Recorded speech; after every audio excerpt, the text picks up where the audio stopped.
Good afternoon.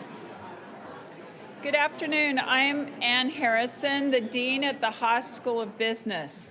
Welcome to today's Dean Speaker Series. We are joined today by Sadhguru, founder of the Isha Foundation, yogi, mystic, and visionary. Named one of India's 50 most influential people, Sadhguru's work has touched the lives of millions worldwide through his transformational programs. He has been an influential voice at major global forums, speaking on socioeconomic development, leadership, and spirituality. Through the Isha Foundation, he has created a worldwide movement dedicated to addressing all aspects of human well-being. Sadhguru has also initiated several projects for social revitalization, education, and the environment, truly influencing others to go beyond yourself.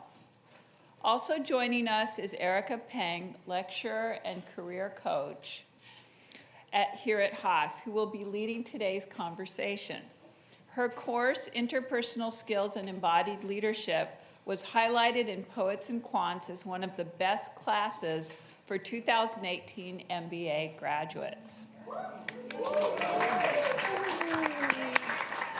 She's also an executive coach working to support individuals and teams to break free from unconscious limiting beliefs and behaviors in order to manifest potential. It was through Erica's suggestion, which we will hear more about in a moment, that Sadhguru was brought here today. So thank you, Erica. Without further ado, please join me in welcoming Sadhguru and Erica Peng.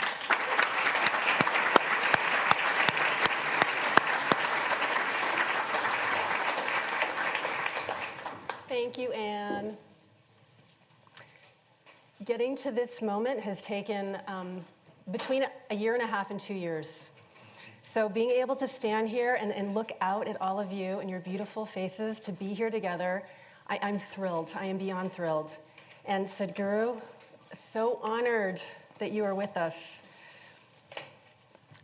One of the many things I appreciate about Sadhguru is he's really funny, and he tells a lot of stories. Some of them are so funny I don't even quite get them. They're good stories. So in that spirit, I wanted to share a short story before I invite him up here, because it will give you a window into some of the events that needed to transpire in order to get Sadhguru here today. And I wanted to acknowledge a significant person who played a role in that. And that person is Susan Purcell. She's here today. She's my neighbor, and she's a longtime volunteer of Sadhguru's organization. So the other funny thing is when I meet people who know of Sadhguru, it's like we always have to exchange our Sadhguru stories. Like, how did you meet Sadhguru? Like, how did you find out about him? So this is my version of that story. So I started teaching 3 years ago, and the first 2 years, I was kind of in startup mode. I had taken on teaching 4 classes in the first year, which is insane. And I was iterating my design while I was teaching. The class was doubling. I was just stretched beyond capacity. And Susan was like a mom to me. She was a lifesaver. She lives down the street, and she would cook for me. She would bring me groceries. She would help me in my garden. She took care of my cat. And in my moments, my beloved cat, Daniel. And in my moments of stress and overwhelm, Susan was also a shoulder that I could cry on. And she would always keep encouraging me and affirm that the work that I'm doing is so important. In one of those moments, Susan suggested that I explore this daily practice that she'd learned from Sadhguru. And it was only 20, 30 minutes, and she thought it would really help me given I was so busy and so stressed out. So my first thought was, well, I have a daily practice that I love, and in fact, I teach about it in my class. My second thought was, Sadhguru. I'd heard her talk about him, and I'd taken care of her cat for 3 months when she was at Sadhguru's center in India. And I thought, wow, another Indian guru. Like, there's so many. And I am so busy, I can barely keep my life together. I don't have time to do my due diligence for a guru. How do you even do that? And she told me, well, but he's coming to LA and he's going to do a training. He's going to be there in person. And that's so rare because he's so busy. And I'm going to be there. I'm going to drive down to volunteer. So, will you come with me? And I thought, I just can't. I can't afford to take 3 or 4 days to go invest my time in this practice with this guy. So I thanked her. And fast forward, January 31st, 2018, I got an email from Jay Stowski. Many of you know him. He's a senior assistant dean of instruction. He's my boss. And the email had a link to a talk that Sadhguru gave at Wharton. And Jay had sent this email to myself and maybe a handful of other people who are involved with leadership here at Haas. And he was asking us, have you heard of Sadhguru? And is he someone that we should invite to have speak at Haas? And I was stunned. I was like, why am I getting an email from Jay about Sadhguru? Who is Sadhguru? What is he doing at Wharton? So whatever I was doing in that moment, I stopped and I thought, I need to watch this. I need to click on this link. And I was surprised and I was impressed by Sadhguru's eloquence. And more than that, he was saying a lot of things that I say to my students. And I thought, oh, wow, this guy's kind of legit.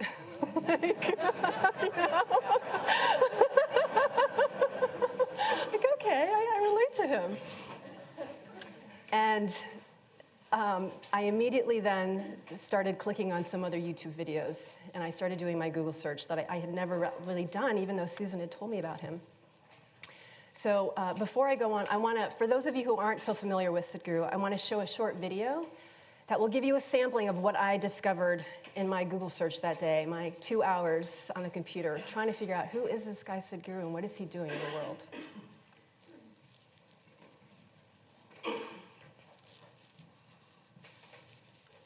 In the next half hour, you're going to meet a man who has a devoted following across India and indeed around the world. Yoga and meditation are at the core of his teachings to promote individual growth.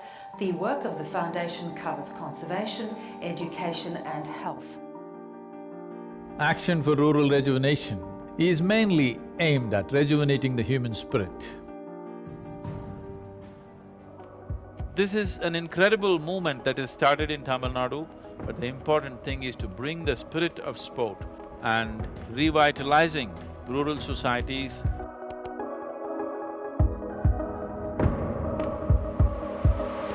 We started a mass campaign and 6 years I spent planting trees in people's heads. And now in the last 6 years we've been transplanting it, and that's happening much more easily. From the age of 6, they're starting on computers, English language, because this is designed to get them out of a social and economic pit which they're trapped in. The Leadership Academy, we are looking at creating leadership programs for every kind of person. We've engineered the outside world in so many ways, but we've done nothing about this one. If you want to know well-being, in is the only way out.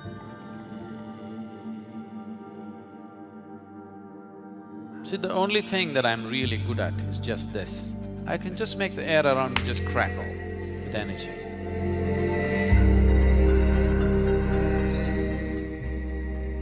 Adiyogi is the source of yoga, the first yogi. One truly remarkable thing that Sadhguru has done is, he has made yogis out of ordinary common people. We're tracking a mammoth movement, an incredible rally starting from Kanyakumari, reaching up to the Himalayas, all in a month with the sole purpose of rejuvenating India's rivers. We are launching a campaign called Youth and Truth in the month of September. This precious life, where are you going to invest it? What is it that will be worthwhile today and worthwhile after 50 years? You invest your life in that, this will be a life of fulfillment. He has a different swag. He's kind of Buddha to us. Sadhguru has become this new friend of youth.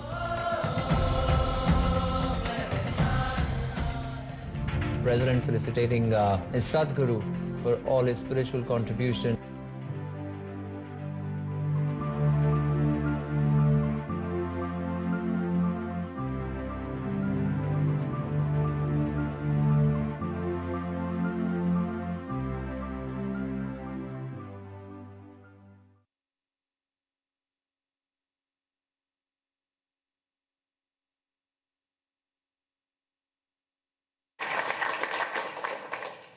So that is when I decided to go to the April training. I took 4 days off and I drove down to LA.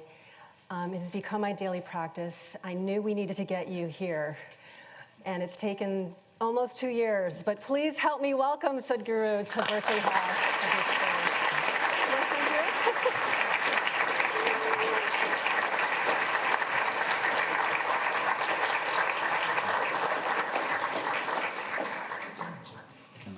Cross my legs and pass. Please. Because my brains won't work otherwise.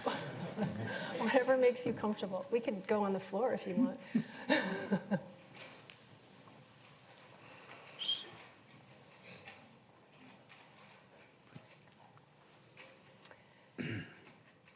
You are doing so much in the world. I am so grateful. I don't know anybody else whose leadership has the expanse that yours does from the inner engineering training that you're doing, which is, my understanding, is the belief that in order to be effective out there in the world and to have impact, we need to get a handle on our reactivity and our compulsiveness and our impulse. So it could be easy for us to go talk about all the things you're doing in the world, and we're going to get there, but I really wanted to honor, I think, the message that you're putting out there, and I wanted to start with the internal realm. So I wondered if you could just share some concrete examples from your own life when you're out there at the national and global level. What are the moments that you're drawing on in terms of your internal state? Like, do you have a daily practice or multiple ones? And how does that work in your life? Is my audio okay? Hello? Yeah. Good morning, everyone. Oh, good afternoon.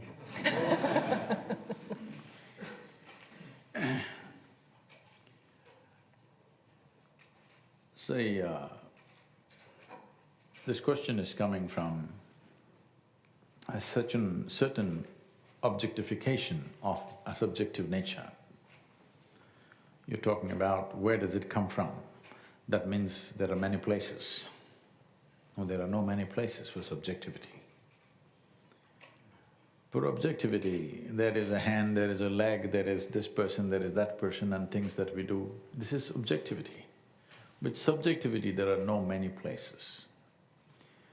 And when you say in these global events, right now, if I walk on the street, springtime, wonderful, this is a global event.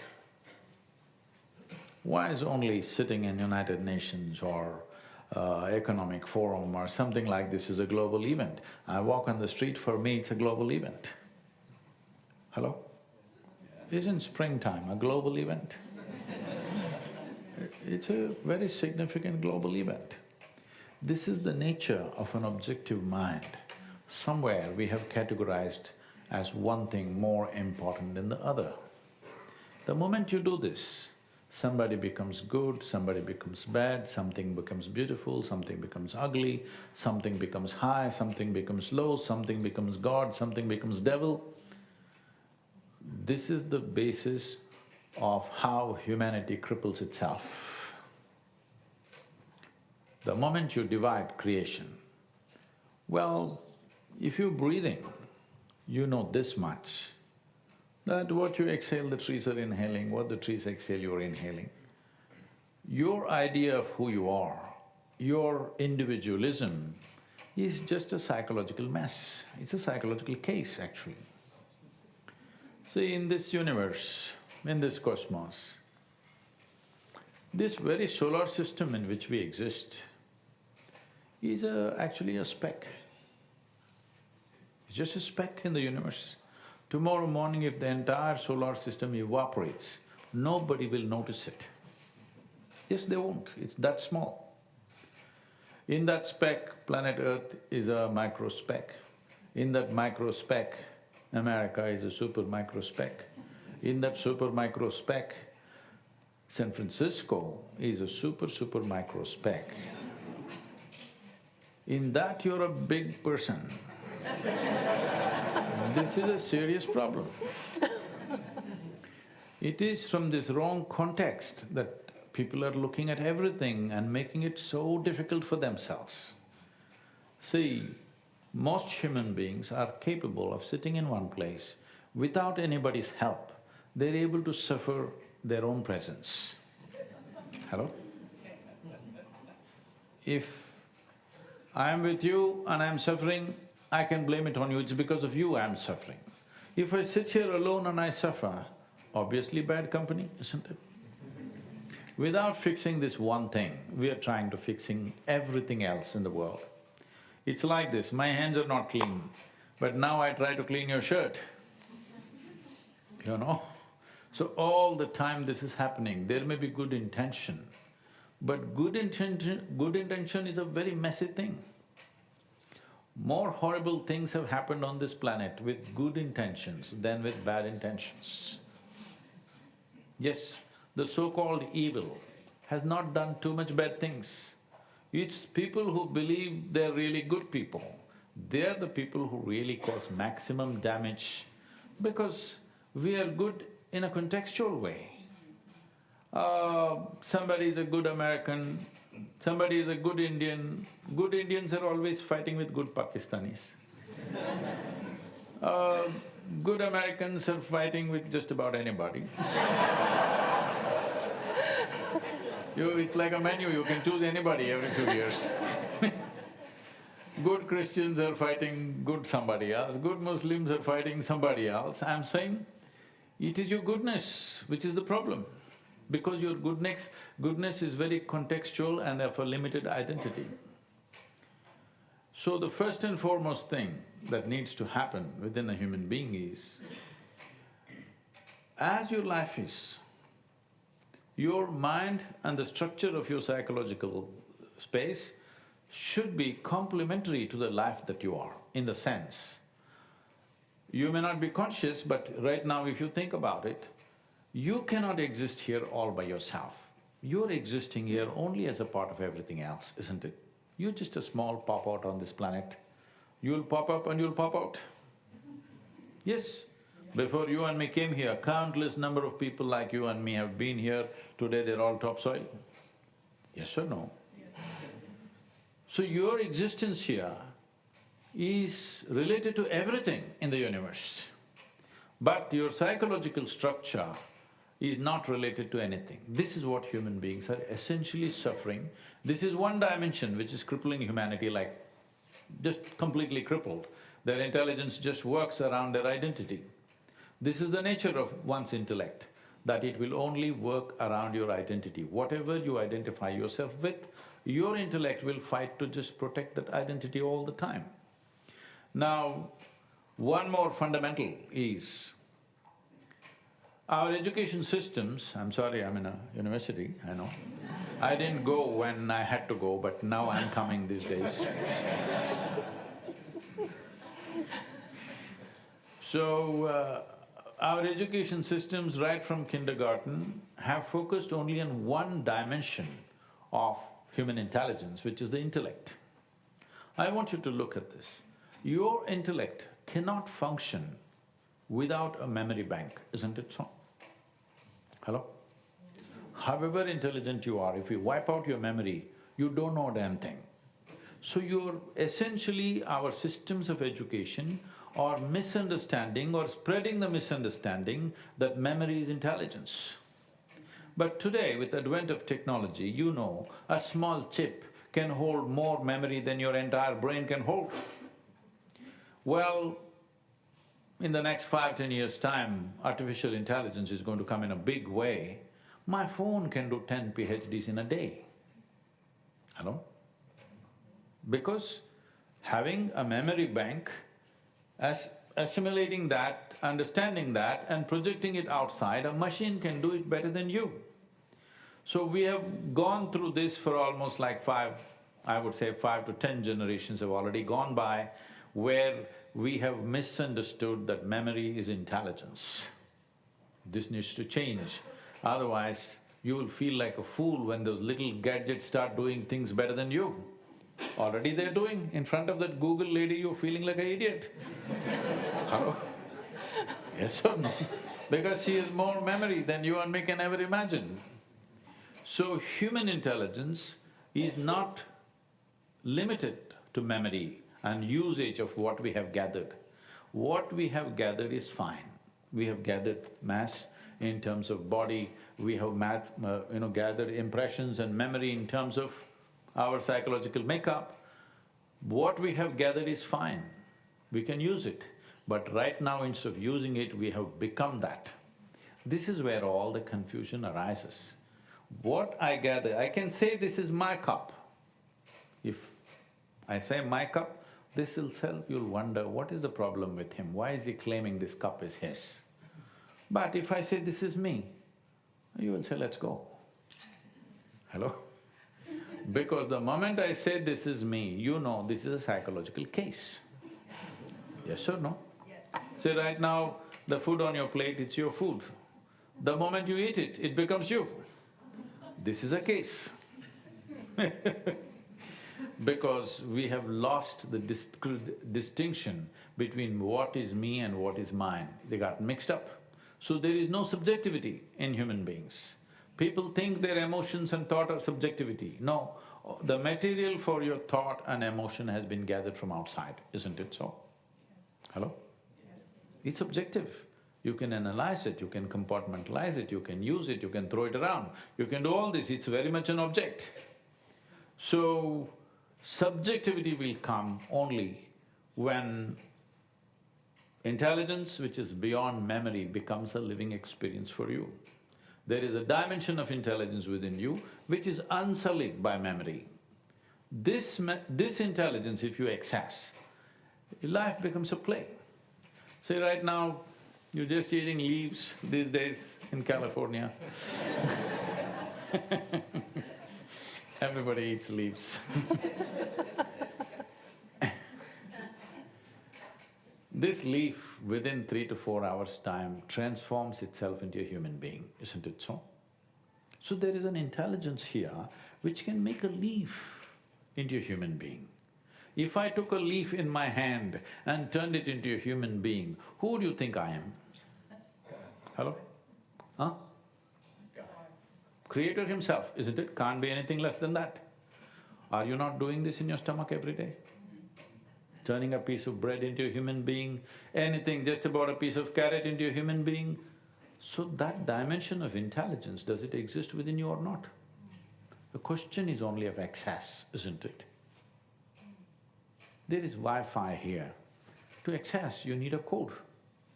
Otherwise, do whatever you want, you don't get it. The same here.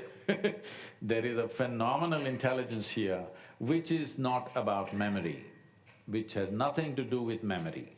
We must understand memory is a structure which is useful for our survival. We remember so many things. I know who is my friend, who is my neighbor, this, that, this, how to do all this. This is useful for survival. But memory, the structure of memory is also a boundary.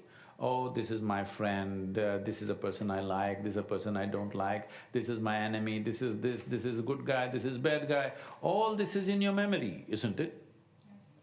Memory is also a boundary. The only boundary you have is the boundaries of your memory, please look at it. Yes or no? What I know and what I do not know. The only thing is just this, that you're differentiating between things that you know and do not know. If you look at it in these terms, even if you have read the libraries of this planet, still what you know is a minuscule compared to this cosmic space. Hello? Is it okay in a university to say this, or you think otherwise? This is a minuscule. If you identify with this minuscule, you will become a minuscule, because whatever you identify with, you become that, isn't it so? Hello? Yes. Whatever you strongly identify with, you actually become that. If you identify with this tiny little minuscule of knowledge that you have, you will become that. So, in the yogic systems, we always train people to identify with their ignorance, because our ignorance is boundless, not bound by memory. Hello?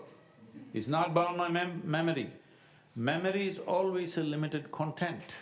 You can increase it, you can make it big, but still it is very small compared to what this creation is. Because as you sit here, everything is creation is either working for you or working against you right now, isn't it? Is it working for you or no? Everything is working for you. If we don't know this is what ecological disaster means. If all the worms die, all of us will die within a year's time. Worms. Yes, if all the insects die, entire life will disappear in a matter of 3 to 4 years' time. So, they're all working for us and in some way we are working for them, all right? Everything is working for everything because this is not a transactional universe as business is. This is a homogeneous making. So if this homogeneity becomes your living experience, the way you function is different. Then it is your subjectivity. It is not a trick that you play with yourself, you get up in the morning and do something. There's no such thing. Well, there are practices to break through your limitations, but the important thing is you move from an objective division that you have caused with your intellect, because the nature of your intellect is to discriminate. Hello? Would you like your intellect… You must choose right now because I'm going to bless you. Would you like your intellect to be sharp or blunt? Huh? Sharp or blunt, you must choose? Sharp. So obviously it's a cutting instrument. So it's like a knife, the sharper it is, the better it is. So if you use a knife to cut something, it works well. Suppose you want to stitch your clothes and you use a knife. Of course you're in tatters. Is that the reason why everybody is walking around in tatters? I don't know. So, the more you try to fix the world, the more in tatters it is because you're using a sharp instrument to do everything. There are other dimensions of intelligence which are not of division, which are not of discrimination, which is of a deeper dimension of perception. If you use your intellect only, it is always clouded with your memory, there is no other way it can function. So, moving from memory-based function, which is always judgmental, from my memory, I know this person is like this, that person is like that, from where? From previous experience. That means I cannot experience anybody or anything the way it is. So right now, being in a business school means a leader means essentially someone who is able to see something that others are not able to see. Because leadership naturally places you on a perch. If you are on a higher perch than other people and you don't see any better, you become an object of ridicule. This is the dangers of leadership. If you go and sit on a perch, you're supposed to see better than others, then everybody is looking up to you. If you sit up there and don't see any better than others, then you make a fool of yourself. So, sitting up there means that you're sitting above your own gathered memory and you're looking at life. It's like a captain of a ship, he doesn't do anything. The crew is working hard, all he does is he stares at everything. He's simply staring out.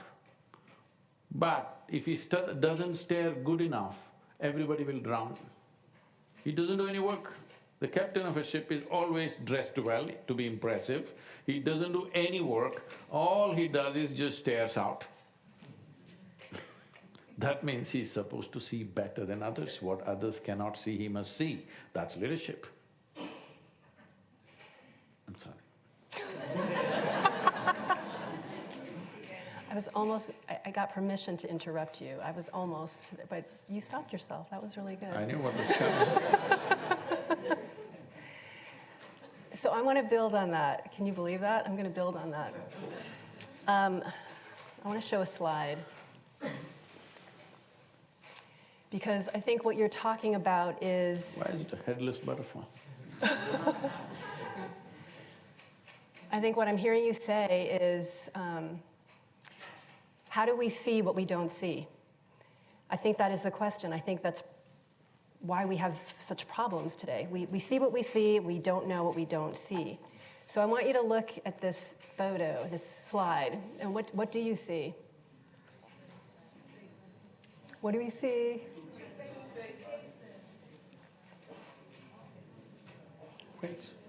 So it depends on what you focus on, right? Some people see the butterfly, but some people see the faces in the space. So I think what I hear you say is we need to question what we perceive and what we see. But the problem is we didn't really learn in our education how to do that. There are certain assumptions we make that we take as truth. So I'm wondering, if we're talking about business and leadership, what are two or three of the key elements of the status quo of business and leadership today that we are taking for granted, that we're taking as truth, that we need to take a different perspective, a more systems perspective, a more holistic perspective? What would those two or three things be that you believe we need to really question and challenge and maybe transform? So there are two dimensions to this. There is one thing is management, another thing is leadership. Management means it's just glorified housekeeping. Yes. The existing situations, you just manage. Existing situations may be large, small, something, you're managing it. Leadership means you're expected to see and create something that people are willing to put their lives into your hands because they believe you can make them achieve something that they would not do by themselves. That means you are going to open up a dimension for them that by themselves they would have never opened up. Only then people gather behind a leader. Well, elected leaders are different, but if leadership has to happen without effort, if leadership has to happen in such a way you don't freak every day, people should be seeing that you are a bigger possibility than they are. For their lives, not for your life. They must see by being with you, bigger things will happen to them than by being by themselves. If you open this possibility, leadership is a natural and effortless process. Otherwise, you're trying to be a leader. I think that's why I just wrote that poem of how a leader is a fool, because so much is happening in the world. Before human beings came, so much is happening. Is there a leadership? No, it is just a certain force moving this. I must tell you this, when I want to create something new, I mean, one classic example is the Rally for Rivers, where briefly it came up. In 30 days' time, we got the support of 162 million people. Now before another movement has gathered that kind of numbers. In just 30 days' time. In these 30 days, I was driving from southern tip of India to Himalayas, 9,300 kilometers. I personally drove. I was the only one without a spare driver, everybody else had a spare driver to drive. In these 30 days, I did 142 events and 184 interviews with the media. So literally, in those 2 months, probably I was covered, everybody with the media was saying, you've been covered much more than the Prime Minister of the country. This happened all in about 59 days. It has been on my mind for over 12–15 years, but I never articulated this. Only about 59 days ahead of the rally, I told the closest team around me, we need to do this. They said, Sadhguru, this is across the country, how will it happen? In many of these places we don't have presence, we don't have volunteers, how will this happen? I said, see, everybody who consumes water must participate, that's how. This is not whether they are doing yoga or no yoga, I don't care. If they're consuming water, they must rally for rivers. I said, how will this happen? I said, you just do this, this and this, it will happen. Why I'm saying this is, there is something called as human consciousness. Consciousness means just this, an intelligence which is beyond memory. That means It is not functioning from what you know, it is functioning as an exploratory mechanism. So once it is set in your consciousness, you don't even have to give instructions. Everybody will just do what I want them to do. People that I know and people that I do not know. Every human being is doing this to some extent, but there is not enough, what to say, cleaning up. When I say cleaning up, the nature of life is every day you pick up memories, variety of memories. Everything that you see, everything that you hear, smell, taste and touch and experiences, words, you're picking up memory. To stay clear of that memory, to be able to keep the memory sac aside, that is, your hand is not always dipped in the memory sac, just if you do this one thing, for which there are many processes that one can learn. If you just do this one thing, if you know how to sit here without being a man, without being a woman, without being an Indian, without being an American, you just sit here as a throbbing piece of life, you will see your ability to do life becomes absolutely effortless. Because you don't have to do life, you are life, aren't you? Hello? Hello? Are you life? If you are life, what is the difficulty of being life? Only that which is not life, if it has to pretend to be life, then it's very difficult. If you have to make a dead man walk, it's very difficult. Living, what's the problem? But no, living is the biggest problem. Everything is a problem. Toddlers have diaper problems and adolescents have hormone problems, midlife is crisis, old age is horrible. Tell me, when is it good? This is not because there is a problem with life. This is a problem of you not being able to handle your own intelligence. If you had the brain of an earthworm, you would be very peaceful and wonderful. Your own cerebral capabilities you're not able to handle, that's all the whole problem is. You know, you've heard of… you know about… you're in California, so you go by Darwin's theory of evolution, right? Hello? No, because our center is in Tennessee, so I'm just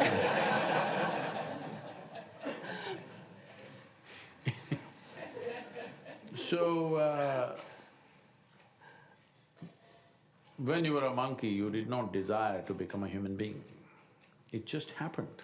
Nature pushes you on.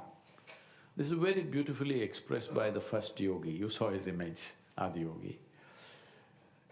When he was asked about these aspects, he said, the most significant aspect of being human is that for the first time of all the various levels of life that is there, for the first time, your evolution is in your hands. Whether you want to evolve forward, backward, what pace you want to evolve in, this is in your hands. This is the most significant thing that's been ever said about a human being, that your evolution is in your hands. If you want to evolve, become godlike right now, it is possible. You want to become a brute, that is also possible. Possible or no? Every day people are displaying both, isn't it? Yes or no? Every day people are displaying both. When your evolution is in your hands, then it's a tremendous responsibility. When you were a monkey, you didn't have these problems because nature was cutting your tail.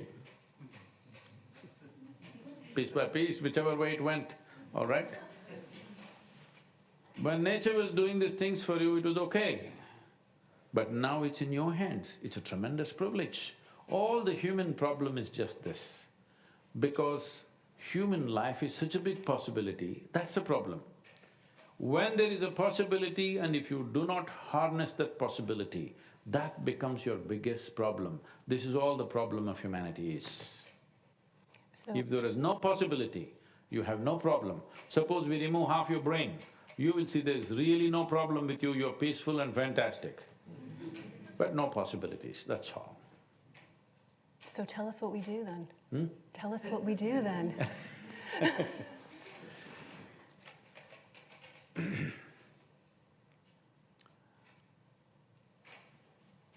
See, I must tell you this. Can I lament a little bit? Just a little. It happened to me.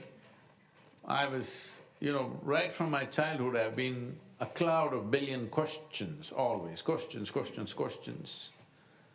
Nothing anybody said made any sense to me.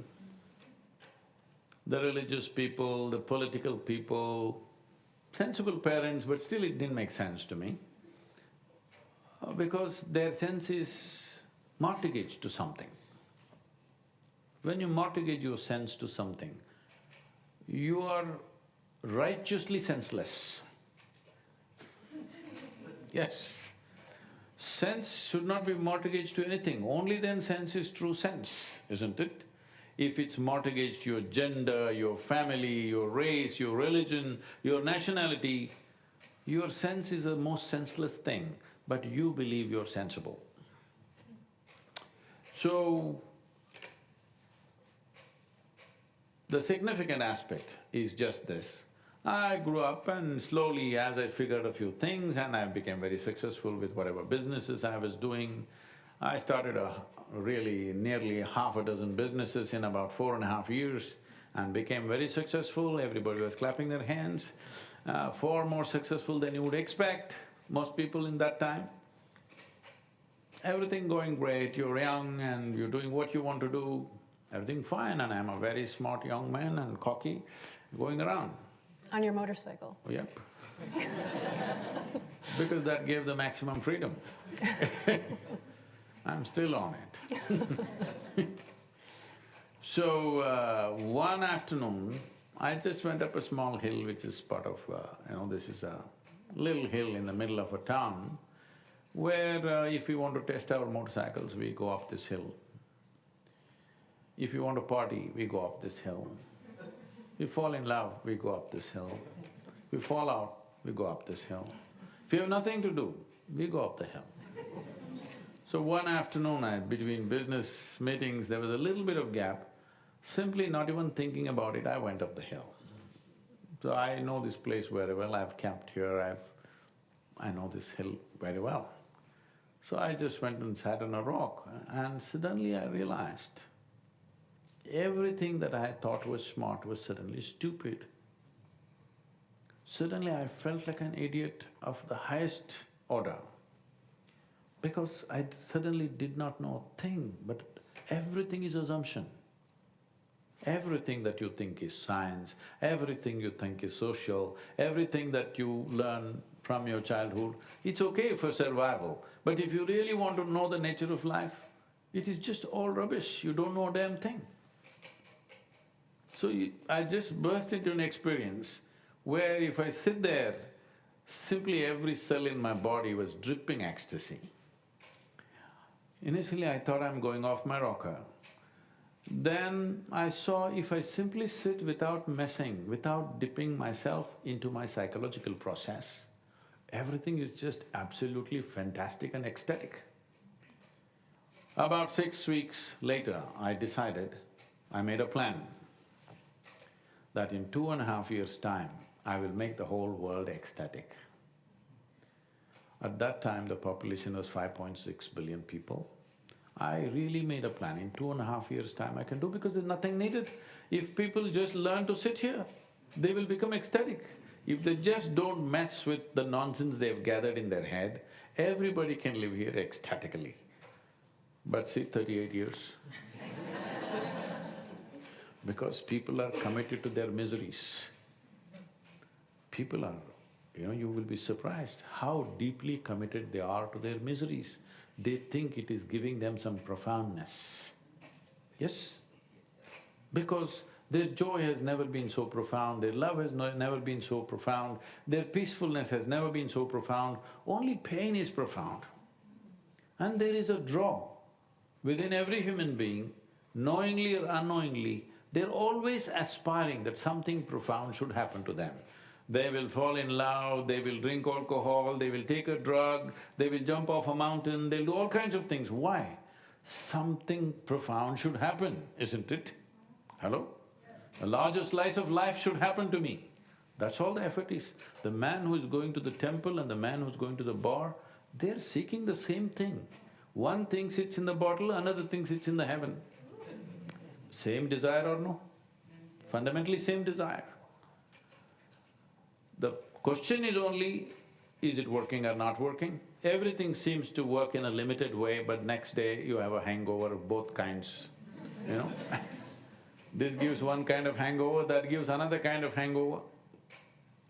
The essential thing is just this, human experience is entirely generated from within you. Is that so? Yes. Your joy and misery can only happen within you, isn't it so? Did you ever experience joy out here? Of course, especially in the universities, it's being told love is in the air, all right? No, whether love happened or hate happened, joy happened or misery happened, agony happened or ecstasy happened, pain happened or pleasure happened, it happened only within you. Human experience can only come from within you, isn't it? So if you're talking about business, this means in some way, if you're talking about business, leadership, what it means is, in some way you want to manage and lead, let's say, 1,000 minds. But first question is your bloody mind taking instructions from you? Hello? If your mind was taking instructions from you, if your thought and your emotion was just the way you want it right now, would you be blissed out or miserable? See, you may give this many names, like Erika was saying, I was stressed out. You call it stress, you call it tension, you call it anxiety, you call it misery, you call it madness. Essentially, it's just this, your intelligence is turned against you, that's all. Yes or no? Hello? Your intelligence is turned against you. The problem right now is, we are out to conquer the world. When your own faculties don't take instructions from you, how the hell are you going to conquer anything? If you conquer, you will make a mess out of it. Whatever we have touched on this planet, we've made a mess out of it, haven't we? Hello? Whatever we thought we conquered, we've made quite a mess out of it, isn't it? Only that which you could not conquer is still doing good. It could be your spouse, it could be your children You could not conquer them, so they're doing good. The moment you conquer them, they're finished, isn't it? So you're going to take us all to that mountain? It's not on a particular rock. It is just this. We are… When you're in school, you're opening up frogs and cockroaches and looking what's in them. If there was little bit in our education to turn inward and look what's within me, this entire thing would change. It's almost like we are not interested in human beings. If I look at the education system, I think it looks like this was structured by people who have no interest in the human being. They're interested in everything else in the universe except the human being. But right now, you must understand, you know the universe only the way it happens within you. You don't know any other way, isn't it? Well, science is proving to you in many ways that universe is not the way you think it is. It's not the way you see it with these eyes, isn't it so? Hello? In 1,000 different ways, we even thought the earth was flat. It took a long time to realize it's round, because it's not the way you see it. So, right now, this investment on the individual human being has not been made by education systems. If it doesn't happen at kindergarten, at least in a business school, I feel we should do that. We must invest. Why I'm particularly interested in business, why I'm spending last 20 years a lot of time with business leaders, top business leaders in the world and in all the business schools across the world, is just this. See, there was a time, 500 years ago if you look back, the religious leadership was the most powerful and influential leadership in the world. Then as the military machines got built up, the military leadership became the most significant leadership on the planet. When the democratic process came in the last 100 to 150 years, democratically elected leaders became the most significant and influential leaders. But a time has come, especially in the next 15 to 25 years, you will see it is the economic or the business leaders who will decide everything. Well, today, I know this is not a thing to speak in California, but a businessman has become your president without any political background. Yes? We always thought a politician means at least he must be a lawyer, he must understand the constitution, he must be this, this and that. Nothing, just running a real estate business and he becomes the prime minister, the president, all right?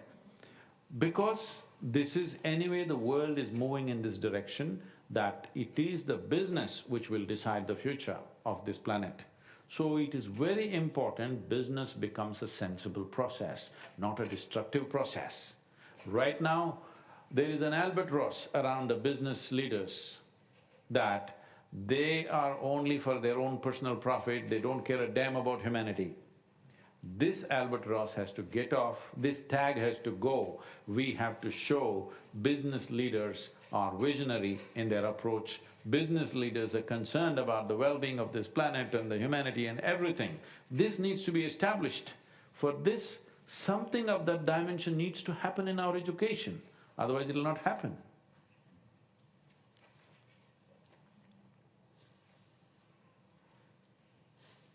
Did I say something wrong? No, no, I'm amazed at you. We met a month ago in LA to go over my questions, and Sadhguru wouldn't go over them. And he said, no, we don't need to go over them, but you like answered all my questions. I have one more question for you. On this note of where we are in business today and how we're on a destructive path. So we have a lot of leaders here. Some of you are about to graduate, some of you have just begun, some of you are in process. Given your scope and what you're doing, what do you see as the most pressing human issue that you are choosing to put your attention on? So we know, well, what direction should we be headed in? What should we be looking? What do you want us to see that we're not seeing? See, when you say leaders, what you're saying is, a leader means somebody who has the opportunity to mess with other people's lives. Yes, sir? So when people are giving you this privilege that you can actually shape somebody else's life and their future and their destiny, is it not very important how you are? If you think what you're doing is important or significant, the most important thing is you must work upon yourself. I would say, this may sound extreme to you, but I'm telling you, the minimum you can do is, when you get out of an educational institution like this, at least you spend 1 month in transforming the way you are. Without this, if you touch the world, the more and more we get empowered, the more and more damage we will cause. See, we are no more what we were 1,000 years ago. What 10,000 men could do 1,000 years ago, today 1 man can do, isn't it? And women also have joined, so that's doubling the population. Only men were causing damage to the world at one time. Now women have joined the gang. Isn't it so? That is simply double impact. So what 10,000 people could do when one person can do, then how we even think and feel must change, isn't it? If you are a little ant, you can go, you can climb all over me and go. If you become an elephant, then please don't step on me, isn't it? Right now, each individual, the footprint has become so big. I'm not just talking about ecological footprint, I'm talking about the impact that one man can create or one human being can create is so big. When it's so big, then how we are is important. When we say how we are, essentially, if you sync your psychological structure, your mental structure with your existential nature, existentially, you're all inclusive, isn't it so? Right now, even if you hate the person who is sitting next to you, your body doesn't have problem inhaling what that person exhales. Hello? Existentially, you have no problem with anything in the universe. Only psychologically you have problem with this guy, that person, that person, that person, isn't it?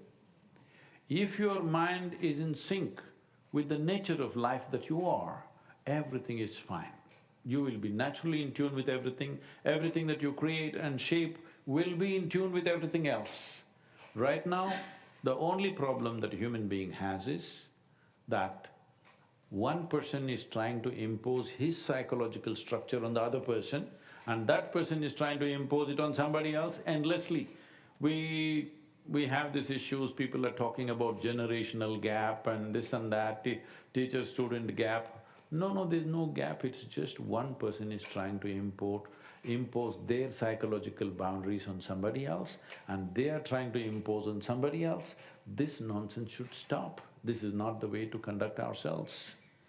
First of all, these boundaries are just existing only in our minds, isn't it? Hello? I keep telling in India, see, anyway, generally the winds are moving from westerly direction to the east, okay? It's moving west to east. So there is so much boiling in the country about certain things. I say, see, what Pakistanis exhale, you are inhaling and you don't die, all right? Because the wind is coming this way, what they exhale you're inhaling and it doesn't kill you. So actually there's no problem. Only problem is here, isn't it? The boundaries are all in our minds. This is not just about saving the planet, this, that. This is about enhancing this being. If this is a full-fledged being, this is not a psychological case, then everything that this one does will be in sync with everything else. We can, we can exist here in a fantastic way. Above all, human genius will unfold, genuinely unfold, only when there is no fear of suffering. That means you are joyful by your own nature, not because of something else. There's no question of you suffering. When there is no fear of suffering, only then human genius will truly unfold. Right now, I feel human intelligence is seriously crippled with all kinds of stupid assumptions they have made, positions they have taken. By birth, today they're even belonging to political parties, all right? In this country it's happened, it's beginning to happen everywhere else. This happened, can I tell a joke? I love how you're asking me for permission. Thank you. Because you are the professor, so… I didn't treat them well when I was in the university, now I'm learning.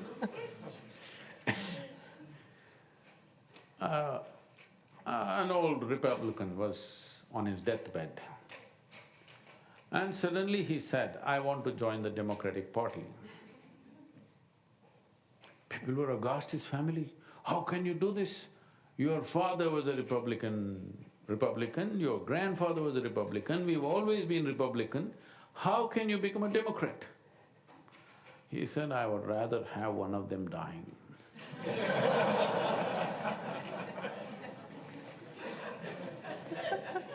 I'm saying, even political affiliations have become by birth, all right? I'm demanding this in India, that political parties should not have membership. Every time people should decide which way to vote. It's just feudalistic. You're already decided. You're already decided I'm Democratic or Republican. This is feudalism, this is not democracy. Democracy means every time you see what they have done in this term, whether these people deserve another chance or they need to go. This is something people have to decide individually. That is the purpose of secret ballot. But it's already declared on my card, it is written, I'm a Democrat. Then what's the point of secret ballot, I'm asking? This is just tribal mindset. Tribalism essentially means you value boundaries more than openness, right? These days probably you have no such experience because all the dogs are on the leash. But if you leave the dogs loose, they'll go about peeing all over the place. Not because they have a urinary problem.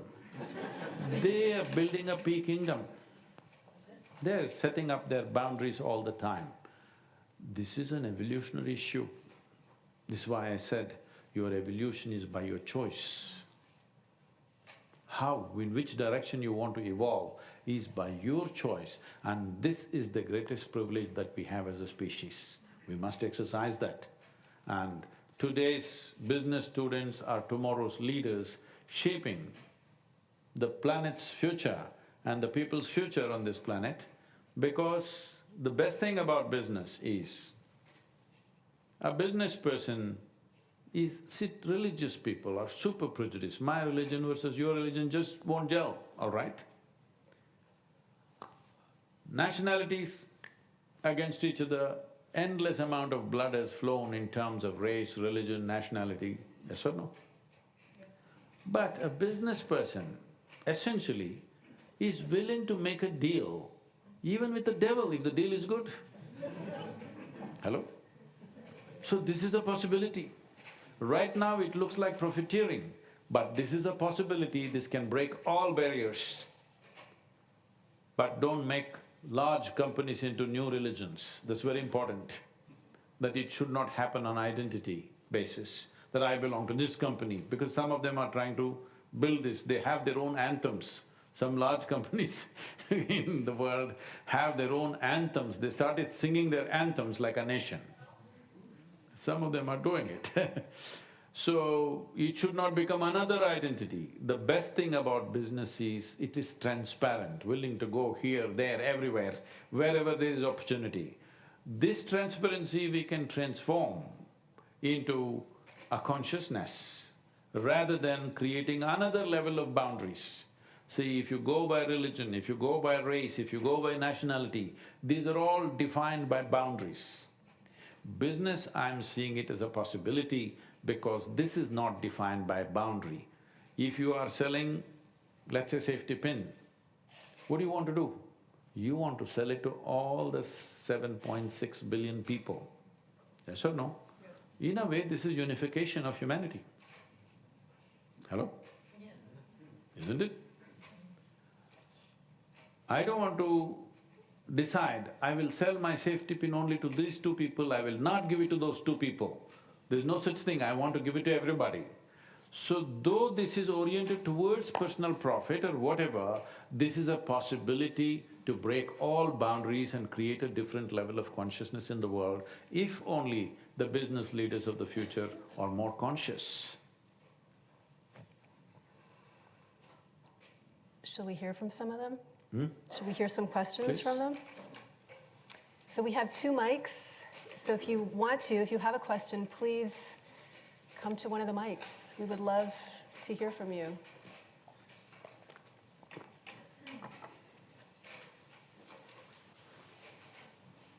Maybe your name and Hi, who you can are. everyone hear me? Okay. My name is Harrison. Sadhguru, I'm wondering, I always see you pulling your little robe up onto your shoulder. Do you not get tired of doing this?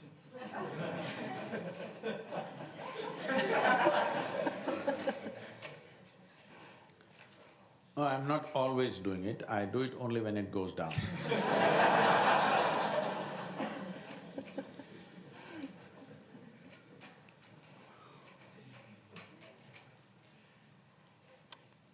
Cordell, I have could a you… question, but I can speak loudly, that way I won't spend 30 seconds. Well, we want to make sure we get it on the mic, because it's Please being bring the videotaped. microphone. Can we Can you bring the bring the mic mic? over?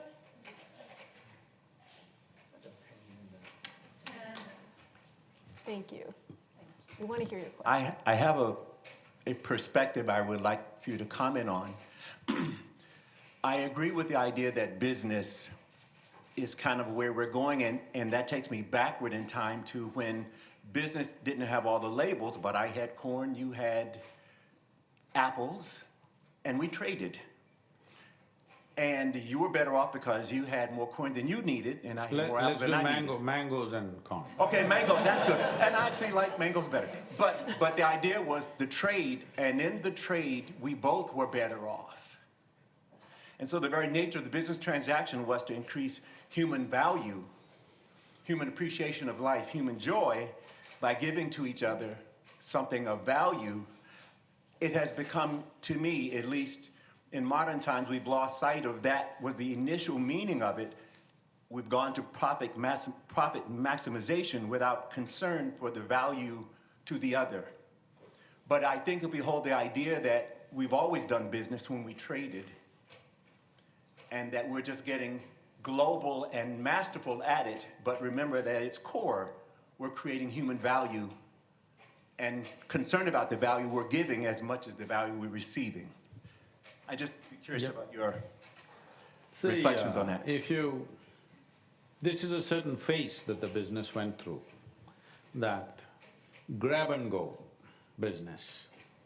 Grab-and-go business is the period of our history where the maximum amount of business was largely imperialist. You went to another place and you're going there only once, you grab and get back home, you don't care what happens there.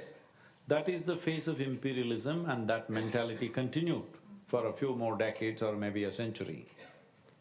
But today, that is changing. You need to understand, I think this language is still there. People think they need to be like sharks in a suit and they have to make a killing. This killing word I see here everywhere. Do you have the killer instinct? If you kill all your customers, after that what will you do? Hello? So I think that is on the way out right now, because companies have grown large enough and they understand that bonding with the customer is more important than killing him. Making a killing on one product is not a wise way to conduct your business, because tomorrow you still have to do business. But when business was done like conquest, we know this very well because the British came to India not as an occupation force, they came as East India Company. And they made a killing. Killing means, if I go into the detail, it's very bad. They made a killing. But then, when you make a killing, if I make a deal with you and I make a killing, this is the end of you and me, all right? If I want to continue my business, I have to think for you also. Because in any transaction, whether it's marketplace or marriage, unless it's beneficial for both the parties, this transaction will not endure. Yes or no? If any transaction has to endure, both the parties must benefit. So if you are a wise businessman, you will also think of the other side. What are they getting?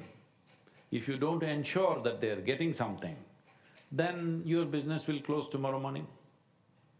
Today you might have made something, but tomorrow it'll close. So, that phase of imperialist approach to business, I think is right now on the way out. Slowly people are thinking of customer is important, how to service them, how to give them more and more things, how to give them free things. This is how large businesses are thinking today.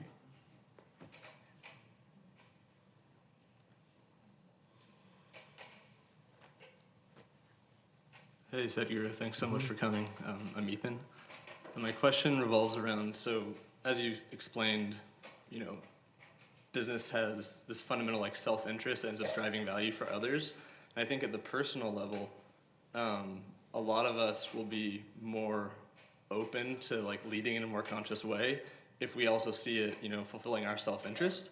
And so I would love for you to talk about some of the benefits that you've seen of conscious leadership and how that can actually transform an organization and how that leads to more business success, so that we can keep that in mind, when things get tough and we don't resort to our old stressed out ways, and know that it's actually going to help us kind of create value for people and build a better organization generally. So when you say stress, essentially you start behaving in an unreasonable way. Hello? Behaving in an unreasonable way means whenever people do something that you think is not in line with what you think should happen, you give them a piece of your mind. You must look at this term. So I gave somebody a piece of my mind means you got really nasty with them. So why is pieces of your mind all nasty? Why isn't pieces of your mind beautiful? Why are they nasty? If you have a nasty mind, piece of your mind is nasty. If you had a beautiful mind, piece of your mind would be beautiful and it would be treasured by everybody, isn't it? This happened.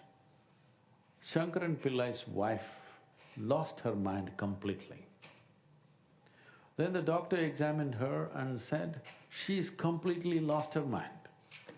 So Shankaran Pillai said, I'm not surprised at all, last 15 years she's giving me a piece of it every day. So it must be gone. So if you start giving a piece of your mind every day, very soon you'll be half brain or no brain, isn't it? See, most human beings, right now, their way of being is determined by somebody else. People keep asking me, Sadhguru, all this variety of work in a day, the number of things and the variety of things I manage are insane. If anybody has to go crazy, I'm the first candidate because I work with volunteers. Over 4,600 full-time volunteers and over 9 million part-time volunteers, doing variety of projects around the world. Working with volunteers means they didn't all come out of Berkeley business school and they know what to do. No, nobody's trained for the job. Enthusiastic, but they don't know what the hell to do. And you can't fire them because they're volunteers. Try to work like this with people, you'll go crazy in 3 days. But I'll not go crazy because I have not given this privilege to anybody that somebody can make me happy, somebody can make me unhappy, somebody can make me angry, somebody can make me miserable. These privileges I kept to myself. This is all you need to do. This is what consciousness means. That means what happens within you happens the way you want it. What happens around you will never happen 100% your way. Little bit my way, little bit your way, little bit somebody else's way. This is the way the world will always shape itself. But what happens within me must happen the way I want it. If everything within you happened the way you want it, would you keep yourself blissful or miserable? Blissful, of course. So right now, the simpler way of approaching is just this. Now, I found ways, yoga, yogic system, I'm sorry, if I use that word, people think twisting and turning yourself, wearing Lululemon.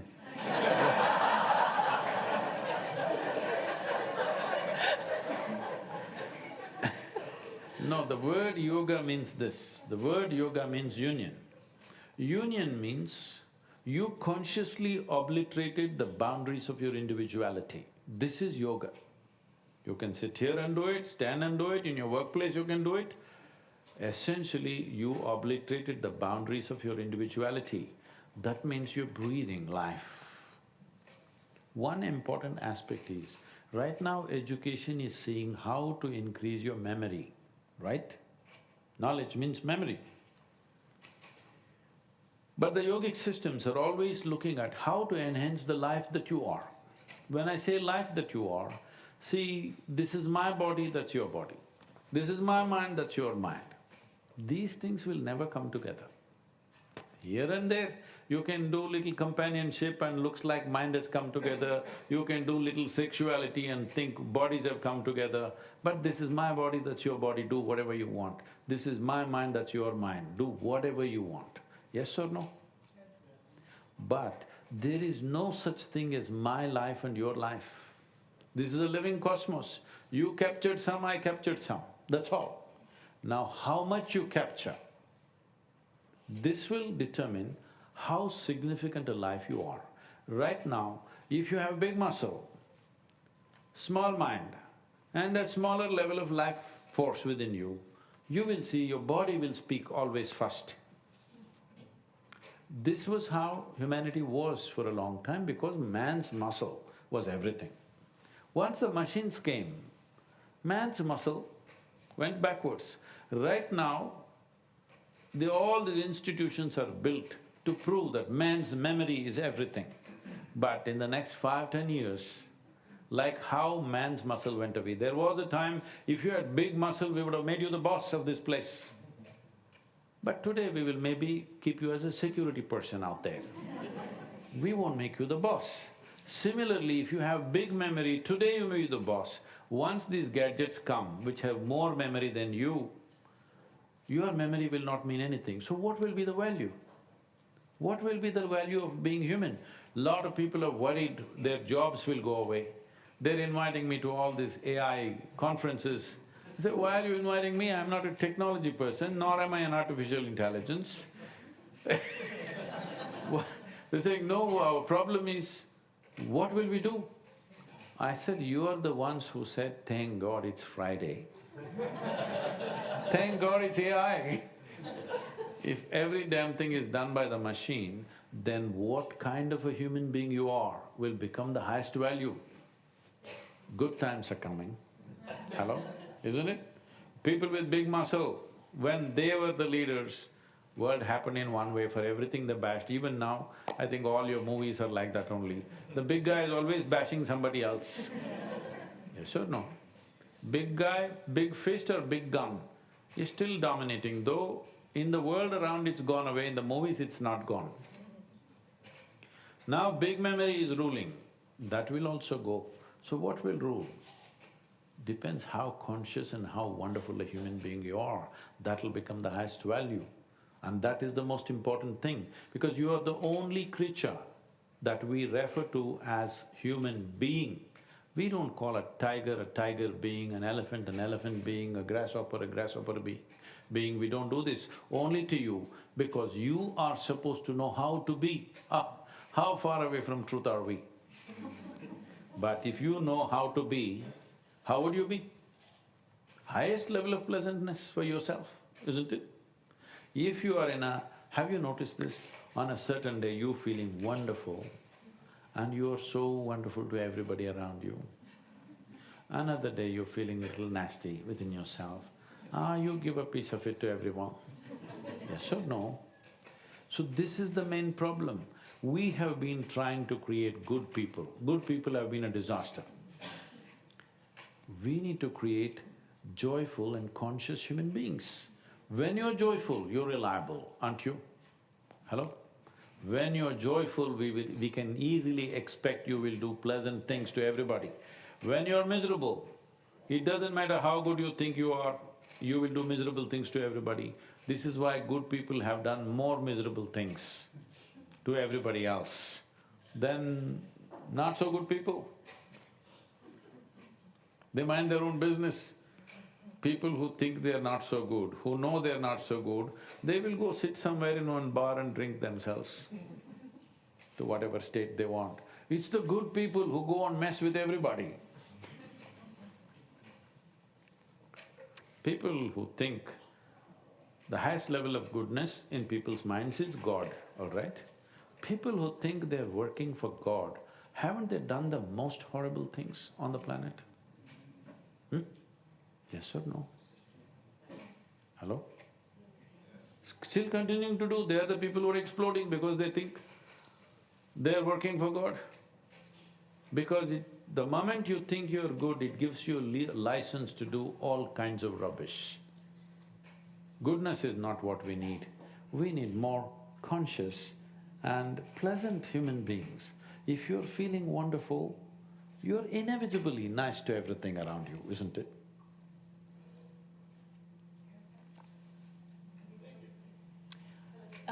Yeah. I just wanted to… we have time for one more question. Hello, Sadhguru. Thank you for coming here. My name is Vasuprada, and I'm a mom of 2 kids and also an executive MBA student. As a parent and as a leader, I want to follow up on what you said, passing on the limitations in your minds and the assumptions to others and influencing others, passing our limitations to others. And with every being in this world, I think the evolution is how we pass on the wisdom to the next generations, not just us, whether it's fish or goats or chicken or whatever, animals. We pass on the values, and that's what we do as parents in this audience. There are parents, there are leaders, there are teaching staff. As we pass on the wisdom, how do you suggest we consciously differentiate between passing on the wisdom and separate passing on those limitations and misbeliefs? See, if the chicken, as you said, had passed on their wisdom to the next generation, they wouldn't be on your plate. Hello?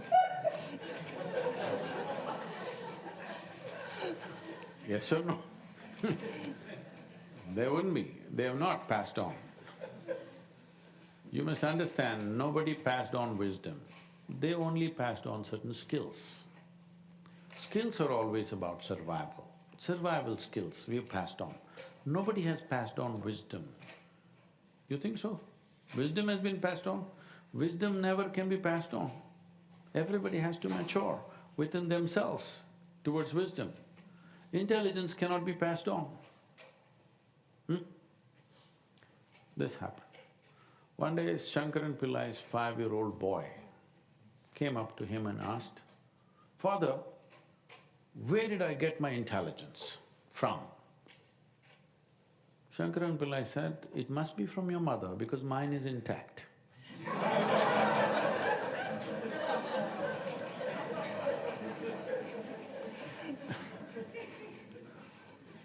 Nobody can pass on intelligence.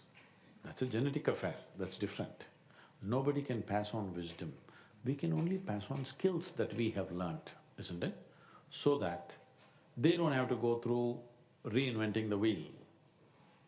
That's all we can do to the next generation. But there is a way, if you are conscious, there is a way that the next generation that you bring forth, even in the way you conceive and the way you do things, you can bring forth a more conscious being, it's possible. Well, that period has passed, already they're out here.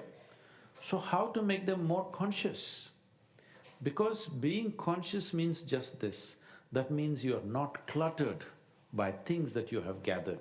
Your intelligence is not dulled by what you have gathered. It's like this, you're Indian, so you cut a jackfruit at any time. Have you eaten a jackfruit, non-Indian people? You have? That's good. Otherwise you really miss something. In southern India, there are over 320 varieties of jackfruit. In the month of February, if you can come, there is a fair where there are over 320 varieties of jackfruit. You can taste every one of them, you can find saplings, you can find everything for that. It's incredible. That's the kind of richness that nature has offered us. I'm saying a single fruit, 320 varieties, can you believe? So, if you cut a jackfruit, then the knife will gather something on it. There is a resin which sticks. The more it gathers, the more ineffective the knife will become, isn't it? So this is also the same. If your intellect is kept in your memory, it will gather memory in such a way that after some time it's a useless thing. For example, your mirror at home, let's say you're using a particular mirror to dress up in front of it every day. Suppose your mirror remembers 10% of what it saw in all these years. This mirror is finished. Yes or no? It doesn't remember a damn thing. Isn't it the best thing about the mirror? This is what consciousness means. It shows you life just the way you are, just the way it is. No any kind of mess up. Psychological content and ability to see life the way it is. She was asking me, I'm going to ask you, what is mystic? I must tell you this, some time ago, they compiled a series of talks that I've given into a book and it came to me to give a title. I looked at the content and I gave a title of Mystics and Mistakes. I said, Sadhguru, it's too much up in the face, can you give something gentler? I said, see, this is all there is in the world. Those who see life just the way it is, without getting their genetics, their species memory, their genetic memory, their conscious, unconscious memories, but they just see life the way it is, they get labeled as mystics. Those who are making a mistake about their perception, they are mystics. Because their perception is clouded by their identity, their memories, so many things they have collected, because they have a mirror which remembers. If you have a mirror that remembers, it doesn't see anything the way it is, isn't it? So consciousness means just this, you make your intelligence unencumbered by the memory that you have. So you passing on something to your children is only skills. You cannot pass on wisdom.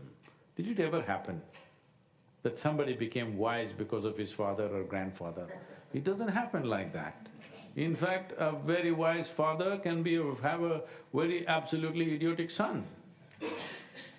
But you can pass on some skills, social skills and other kinds of skills. All these skills will become… See, it was a big thing that your father taught you how to drive, but now driverless cars.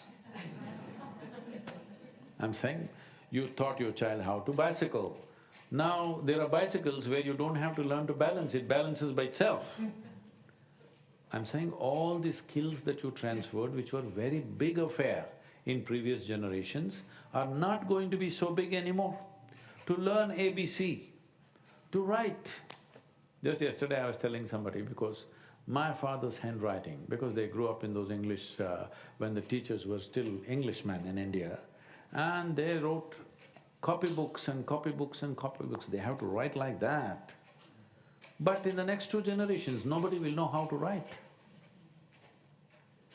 Writing will completely go away. It'll be removed from kindergarten, probably in a generation or 2. Nobody will know how to write. If you speak, the machine will write. Right now it's writing in print, but if it'll write in whichever handwriting you choose, isn't it so? Are we not very close to that? We are. So I'm saying, just to teach a child how to write was such a big affair. First 4, 5 years of schooling went into copybook writing, but this will be gone.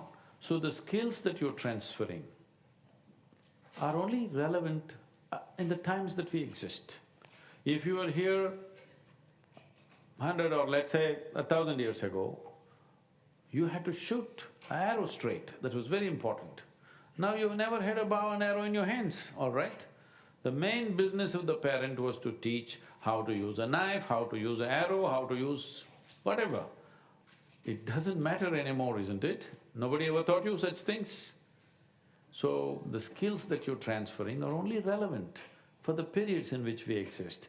Nobody ever transferred wisdom. Don't be under that hope that you're giving wisdom to your children, it'll never work.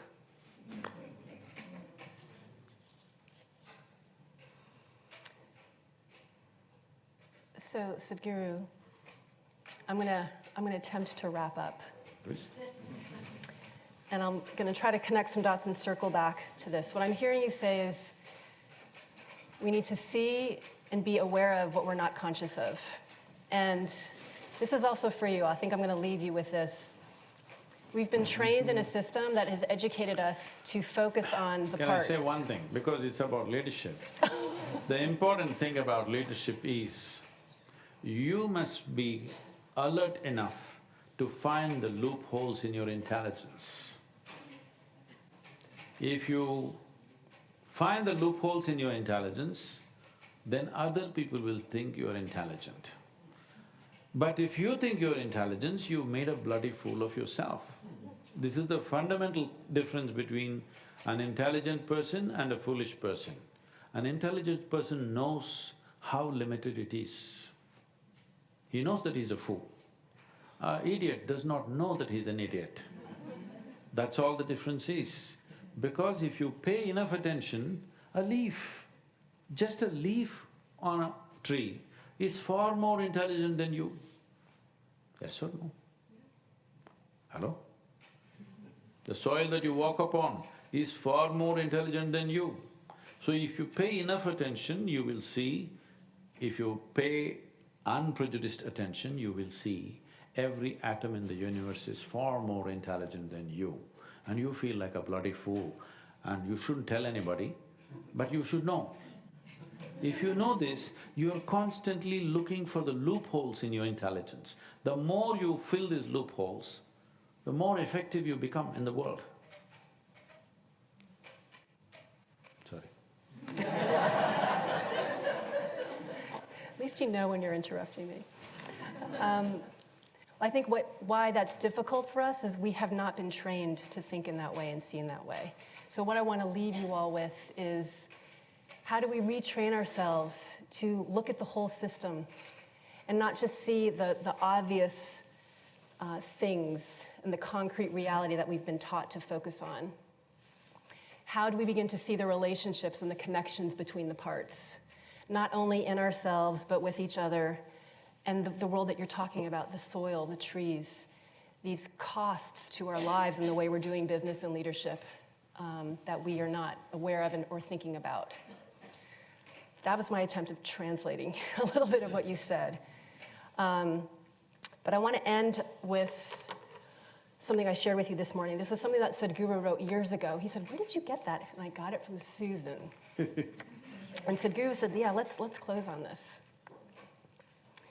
So this is from Sadhguru. "To all of you who are my flesh, blood, breath, and being, what has happened to me should happen to everyone. What we are striving for is to create an eternal springtime in all minds and hearts, so the eternal blossom of enlightenment blooms. My greatest fortune in this world is you. Love and grace." Sadhguru.